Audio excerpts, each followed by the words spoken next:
இன்றைக்கு தேசிய முற்போக்கு திராவிட கழகத்தின் சார்பாக 2026 ராஜ்யசபா தேர்தலிலே போட்டியிடுகின்ற கழகத்தினுடைய பொருளாளர் எல்கே சுதீஷ் அவர்கள் கேப்டனுடைய ஆசீர்வாதத்தாலும் மக்களுடைய ஆதரவோடும் தேசிய முற்போக்கு திராவிட கழகத்தின் அனைவருடைய சப்போர்ட்டோடையும் இன்னைக்கு வேட்புமனு தாக்கல் பண்ணியிருக்காரு. அவருக்கு தலைமை கழகத்தின் சார்பாக மனமார்ந்த அவருக்கு வாழ்த்துக்களை நாங்கள் தெரிவித்துக் கொள்கிறோம். ராஜ்யசபா இதுக்கு முன்னாடியே எவ்வளோ வருஷத்துக்கு முன்னாடி கிடைச்சிருக்க வேண்டியது காலதாமதமாக 2021 அது சாத்தியமாயிருக்கிறது. எனவே இப்போ தலைமைச் செயலகம் சென்று வேட்புமனு தாக்கல் செஞ்சுட்டு இப்போ நேராக இங்கே தான் வந்திருக்கோம். நீங்கள் எதுவும் கேள்வி கேட்கணுன்னா கேளுங்க. ஒரு நீண்ட நாள் ஒரு கனவு நடக்கும்போது என்ன சந்தோஷம் இருக்குமோ அந்த சந்தோஷம்தான். ஆனால் ஒரு விஷயம் நான் தெளிவாக சொல்கிறேன், இந்த எல்லா புகழும் எங்கள் அன்பு தலைவர் கேப்டனுக்கு தான். அத்தனை புகழும் எங்கள் தலைவர் கேப்டனுக்கு தான். அவர் இன்னைக்கு தெய்வமாக இருந்து எங்களை வழி நடத்திக்கிட்டு இருக்காரு. இங்கே நடக்கிற ஒவ்வொரு விஷயமும் கேப்டனுக்கு தான். அந்த புகழ் வெற்றி எல்லாம் சேரும். தேமுதிக சார்பில் சட்டமன்ற உறுப்பினர்கள்லாம் வந்திருக்காங்க. நாடாளுமன்ற தேர்தலில் தொடர்ந்து நம்ம போட்டியிட்டு இருக்கோம். எல்லாமே தொடர்ந்து பண்ணாலும் நமக்கு அந்த நாடாளுமன்ற உறுப்பினர் பதவின்றது கிடைக்கல. ஆனால் இந்த முறை அதாவது 2026 திமுக கூட்டணியில் நமக்கு கிடைச்சிருக்கு. அது எப்படி ஒட்டுமொத்த தேமுதிகவை எப்படி பார்க்குது? ஒரு வெற்றி கொண்டாட்டமாக தான் தேமுதிகவை சேர்ந்த அனைவருமே இதை ஃபீல் பண்ணுறாங்க. ஏன்னா இது நான் சொன்ன மாதிரி 2009 இந்த வாய்ப்பு எங்களுக்கு கிடைக்க வேண்டியது ஒவ்வொரு எம்பி எலெக்ஷன் அப்பவும் தவறிக்கொண்டே இருந்தது. அது 2026 தான் நடக்கணும் அப்படின்னு இருந்திருக்கா என்னன்னு எங்களுக்கு தெரியல. பட் காலதாமதமாக கிடைத்தாலும் இனி சுதீஷ் நம்ம கட்சியிலே தேசியமும் திராவிடமும் இணைந்தது தான் தேசிய முற்போக்கு திராவிட கழகம். அந்த வகையில் நமது திராவிட நாடான தமிழ்நாட்டில் நாம் நம்ம தலைவர் அவர்கள் எதிர்க்கட்சி தலைவராகவும் எம்எல்ஏக்களாக இங்கே பல பேரும் ஆல்ரெடி சேவை செஞ்சுருக்காங்க, ஜனநாயக கடமை ஆற்றியிருக்காங்க. ஆனால் முதல் முறையாக தேசியத்திலும் இந்திய அளவில் ஜனநாயக கடமை ஆற்ற இருக்கும் பொருளாளர் சுதீஷ் அவர்களுக்கு இந்த தலைமை கழகத்தின் சார்பாக இங்கே இருக்கிற அனைவர் சார்பாக தலைவர் சார்பாக வாழ்த்துக்களை தெரிவித்தோம். அதுதான் இன்றைக்கி தான் ராஜ்யசபா எலெக்ஷன் உங்களுக்கு தெரியும், விருப்பமனு முடிஞ்சிருக்கு. 16ஆம் தேதி தேர்தல், அன்னைக்கே ரிசல்ட்டும் வர இருக்குங்க. பட் அதுக்கு முன்னாடி குழு அமைக்கப்படும். ஏன்னா ஒரு கமிட்டி அமைக்கணும்னு சொல்லியிருக்காங்க. ஏன்னா கூட்டணியில் இருக்கின்ற அனைவரும் ஒரு கமிட்டி அமைத்து அந்த கமிட்டி போய் பேசி தான் எந்தெந்த கட்சிக்கு எந்தெந்த தொகுதி அப்படிங்கிறத பேசி இறுதி செய்ய இருக்கிறோம். அதை இந்த கூட்டணியின் தலைமையில் இருக்கும் அண்ணன் ஸ்டாலின் அவர்கள் அதை அறிவிப்பார், எந்த தேதியில் இருந்து இந்த கமிட்டி மீட்டிங் என்பதை. அப்பொழுது தேமுதிக சார்பாகவும் நாங்கள் கமிட்டி அமைச்சு அந்த குழுவில் போய் பேசுவாங்க அப்படின்றத தெரிஞ்சு. 2024 நாடாளுமன்ற தேர்தலில் அதிமுக கூட்டணியில் இருந்தோம். அப்போ ராஜ்யசபா தொகுதி நமக்கு கிடைக்கும் அப்படின்ற மாதிரி பேசியிருந்தீங்க. ஆனால் கடைசியில் அவங்க கொடுக்கல. 2024 திமுக கூட்டணி கிடைச்சிருக்கு. அதிமுகவுக்கும் திமுகவுக்கும் என்ன வித்தியாசத்தை பண்ணுறீங்க? இந்த டைமில் என்ன சொல்ல விரும்புறீங்க? இல்லை, சொல்கிறதுக்கு ஒன்றும் இல்லை. அவர் 2024 கொடுத்துருக்க வேண்டியது அது அப்போ நடக்கலை. அதுதான் சொன்னேன், கொஞ்சம் காலதாமதமாக நடந்தாலும் இந்த 2026 இந்த வெற்றி எங்கள் கழகத்தை சேர்ந்தவர்களுக்கும் தலைவருக்கும் தான் சேரும் அப்படின்றது தான் என்னோட கருத்து. அது அண்ணன் எடப்பாடியார்கிட்ட தான் நீங்கள் கேட்கணும். என்கிட்ட கேட்டால் நான் ஒன்றும் சொல்ல முடியாது. அவர்கிட்ட இந்த கேள்வி. அது அவங்கவுங்க கருத்துங்க. அது எல்லாத்துக்கும் நீங்கள் என்கிட்ட கேள்வி கேட்டால் யார் சொன்னாங்களோ அவங்கக்கிட்ட போய் இதை கேள்வி கேட்கணும். அதுக்கெல்லாமே நான் பதில் சொல்ல முடியாது. சரிங்களா? வேற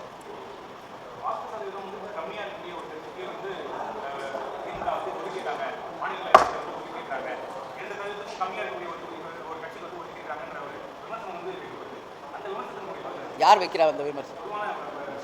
பொதுவான விமர்சனங்களுக்கு நான் பதில் சொல்கிறது கிடையாது. தேசிய முற்போக்கு திராவிட கழகம் என்பது எப்படியாப்பட்ட கட்சி, யாருடைய தலைமையில் ஆரம்பிக்கப்பட்ட கட்சி, இன்றைக்கி தமிழ்நாடு முழுக்க இந்த கட்சி எப்படி இருக்கிறது என்பதை அத்தனை மக்களும் அறிவார்கள். பொதுவாக சொல்கின்ற விமர்சனங்கள் தேமுதிக மீது காழ்ப்புணர்ச்சியும் பிடிக்காதவங்க சொல்கிற விமர்சனங்கள், அதுக்கெல்லாம் நான் பதில் சொல்லிக்கிட்டே இருக்கணுன்ற அவசியம் தேமுதிகவுக்கும் கிடையாது, எங்களுக்கும் கிடையாது.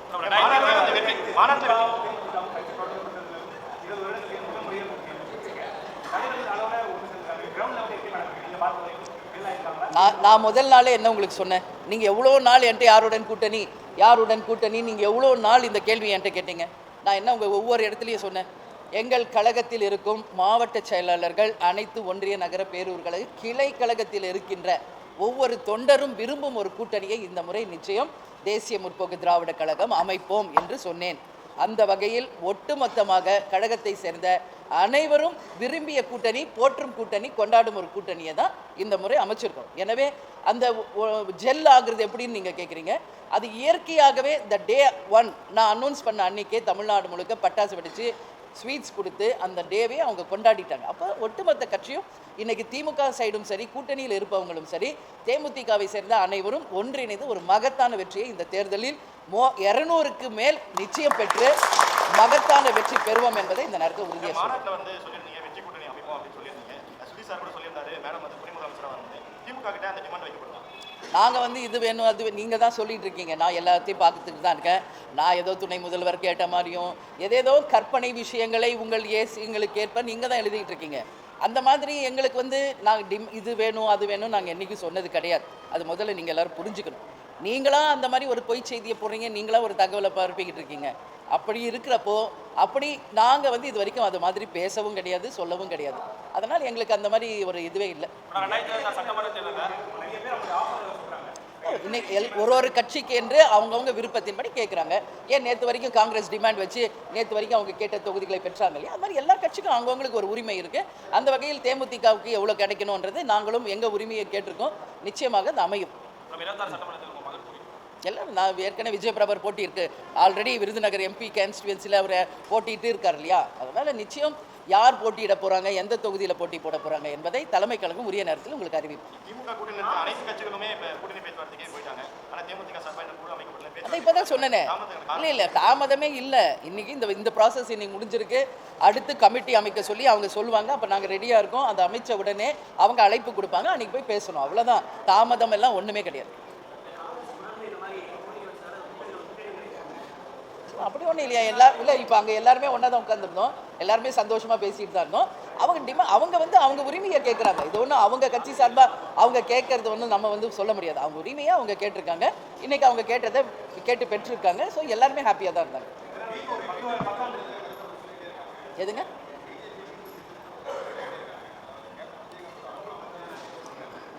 கேப்டன் ஆன்மாவா? கேப்டன் ஆன்மா எது தெரியுமா? அவருடைய கடைகோடியில் இருக்கிற தொண்டர் தான் கேப்டன் ஆன்மா. அதனால தேமுதிகவுக்கு சம்பந்தமே இல்லாதவங்க கேப்டன் ஆன்மாவை பற்றி பேசிக்கிட்டு இருக்காங்க. இங்கே இருக்கவங்களை எங்களை சுற்றி இவங்க தான் கேப்டனுடைய ஆன்மா. சரிங்களா? அதனால் அதுக்கு உரியவங்க நாங்களே அமைதியாக இருக்கோம்.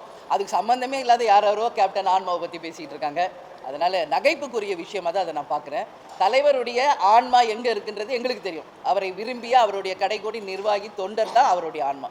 அதனால் அது தெரியாமல் பேசுகிறவங்களுக்கு என்னுடைய பதில் இதுதான்.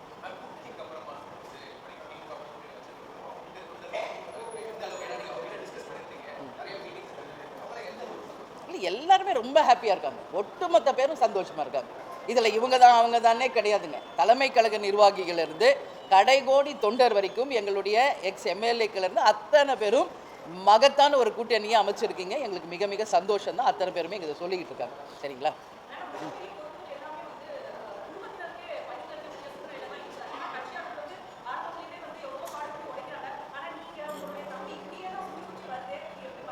இங்கே இருக்கிறது ஒருத்தர் தான். மீதி எல்லாரும் யாரு? இல்லை நான் சொல்கிறேன், இவங்க இருக்கிற அத்தனை பேருமே முக்கிய பொறுப்பு தான். உங்கள் பார்வை அவங்க மேலே மட்டுமே இருக்கு. அது பார்ப்பவர்களின் கண்ணோட்டத்தை பொறுத்தது. இன்னைக்கு தேமுதிகவில் லட்சக்கணக்கான பேர் உறுப்பினர்களாக இருக்காங்க. அதில் ஒருத்தர் என்னுடைய சகோதரர் சுதீஷ். கேப்டனுக்கு மறைவுக்கு பிறகு இப்போ விஜய் பிரபாகர் அத்தனை பேர் விருப்பத்துக்கு எனக்கு போட்டி போட்டார் விருதுநகர். அவ்வளோதான். வேறு யார் இங்கே குடும்ப உறுப்பினர் இருக்காங்க? அதனால் விமர்சிப்பவர்கள் விமர்சிச்சுட்டு தான் இருப்பாங்க. ஏன் இன்றைக்கி டே 1லேருந்து சுதீஷ் வந்து இந்த கட்சிக்காக பாடுபடலையா? இந்த கட்சிக்காக அவர் உழைக்கலையா? அதனால் வந்து எதையாவது ஒன்று குடும்ப உறுப்பினர் அதை தவிர வேறு என்ன சொல்ல முடியும்? இன்றைக்கி லட்சக்கணக்கான உறுப்பினர்கள் நிர்வாகிகள் இருக்கின்ற இந்த கழகத்தில் த டே 1லேருந்து இன்னைக்கு வரைக்கும் கேப்டனுக்கும் எங்கள் கழகத்துக்கும் எனக்கும் துணை நிற்பவர் சுதீஷ். ஏன் கொடுக்கக்கூடாது? ஏன் அந்த போஸ்ட்டுக்கு அவருக்கு என்ன அருகதை இல்லையா, உரிமை இல்லையா அப்படின்ற கேள்வி தான் நான் கேட்பேன்.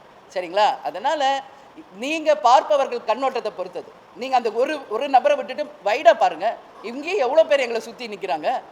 ஏன் அந்த ஒன்று மட்டும் நீங்கள் பார்க்குறீங்கன்ற கேள்வியை நான் கேட்குறேன். தேர்தல் அறிக்கை வந்து தேமுதிக சார்பாக கடந்த தேர்தல் வெளியிடப்பட்டுச்சு. எங்களுடைய தேர்தல் அறிக்கையை திமுக வந்து நிறைவேற்றிருக்காங்கன்னு சொன்னீங்க. இப்போ திமுக கூட்டணி வச்சிருக்கீங்க. தேர்தல் அறிக்கை தொடர்பாக தேமுதிக சார்பாக இல்லை, இன்னும் திமுக தேர்தல் அறிக்கை இன்னும் கொடுக்கலைங்க. இல்லை, நான் உங்களுக்கு சொல்கிறேன், தேர்தல் அறிக்கை அவங்களுக்கு வரட்டும், நாங்கள் சொல்கிறது சொல்லுவோம். அதற்கு பிறகு எங்களுக்கு என்று கிடைக்கின்ற தொகுதிகள் இருக்குல்ல, அந்த தொகுதிகளில் நிச்சயமாக அந்தந்த கேண்டிடேட் யாரோ அவங்கவுங்க தொகுதிக்குரியது, அந்த மக்களுக்கும் அந்த தொகுதிக்கும் உரிய வேண்டியதை நிச்சயமாக எங்கள் தலைமையில் இருப்பவர் அண்ணன் ஸ்டாலின்ட்ட நிச்சயம் கேட்போம். அது அந்த தேர்தல் அறிக்கையிலையும் வரும். எங்களுடைய பிரச்சாரமே அதை பேஸ் பண்ணி தான் இருக்கும். கண்டிப்பாகங்க, பெண்களுக்கு, குழந்தைகளுக்கு, கல்விக்கு, மருத்துவத்திற்கு நிச்சயம் முக்கியத்துவம் தருவப்படும். அதில் எந்த மாற்று கருத்துமே இல்லை. ஸோ இன்றைக்கி வந்து நாங்கள் யார் யார் என்ன கேண்டிடேட் இன்னும் டிசைட் ஆகலை. அந்த கேண்டிடேட்டு அந்த தொகுதிக்கு என்னெல்லாம் தேவை இருக்குது, முக்கியமாக அந்த தொகுதிக்கு என்ன கவர்மெண்ட் செய்யணும், இதுதான் தேர்தல் அறிக்கையாக இருக்கும். தேர்தல் பிரச்சாரத்திலையும் அதை நாங்கள் முன்னிறுத்தும்.